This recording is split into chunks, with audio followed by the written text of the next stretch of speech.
Si Jesus at si Juan na tagapagbautismo. Ang lahat ng pangyayaring iyon ay binalita kay Juan ng mga tagasunod niya. Kaya tinawag ni Juan ang dalawa sa mga tagasunod niya at pinapunta sa Panginoon upang tanungin, "Kayo na po ba ang inaasahan naming darating o maghihintay pa kami ng iba?" Pagdating nila kay Jesus, sinabi nila, "Pinapunta po kami rito ni Juan na tagapagbautismo upang itanong sa inyo kung kayo na po ba ang inaasahan naming darating o maghihintay pa kami ng iba." Nang mga sandaling iyon, maraming pinagaling si Jesus ng mga may sakit at pinalayas niya ang masasamang espiritu sa mga tao. Pinagaling din niya ang mga bulag. Kaya sinabi niya sa mga tagasunod ni Juan, "Bumalik kayo kay Juan at sabihin sa kanya ang nakita at narinig ninyo. Nakakakita ang mga bulag, nakakalakad ang mga lumpo, gumagaling ang mga may malubhang sakit sa balat, nakakarinig ang mga bingi, muling nabubuhay ang mga patay, at ipinangangaral sa mga mahihirap ang magandang balita. Mapalad ang taong hindi nagdududa sa akin."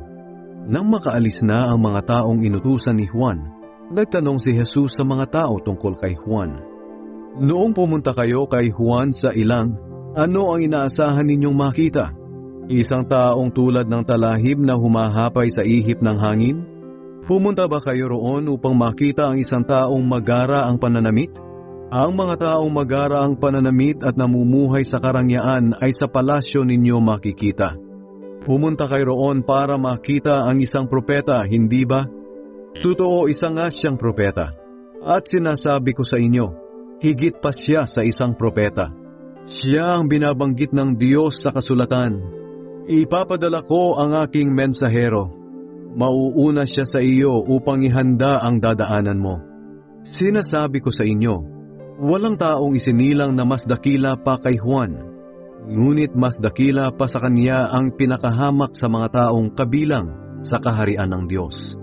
Nang marinig ng mga tao pati ng mga maniningil ng buwis ang pangangaral ni Jesus, sumang-ayon sila na matuwid ang layunin ng Diyos dahil nagpabautismo pa nga sila kay Juan.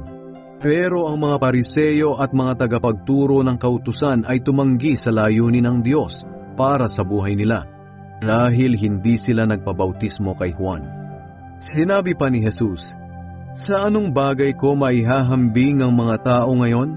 Kanino ko sila maihahalin tulad? Katulad sila ng mga batang nakaupo sa plaza at sinasabi sa kanilang kalaro, 'Tinugtugan namin kayo ng tugtuging pangkasal, pero hindi kayo sumayaw. Umawit kami ng awit para sa patay, pero hindi kayo umiyak.' Katulad nila kayo. Dahil pagdating dito ni Juan na nakita ninyong nag-aayuno at hindi umiinom ng alak, sinabi ninyo, sinasaniban siya ng masamang espiritu. At nang dumating naman ako na anak ng tao, nakita ninyong kumakain ako at umiinom. Ang sabi naman ninyo, ang taong iyan ay matakaw at lasenggo at kaibigan ng mga maniningil ng buwis at ng iba pang makasalanan. Ganoon paman, ang mga taong sumusunod sa kalooban ng Diyos ay sumasang-ayon sa ipinapagawa ng Diyos sa amin.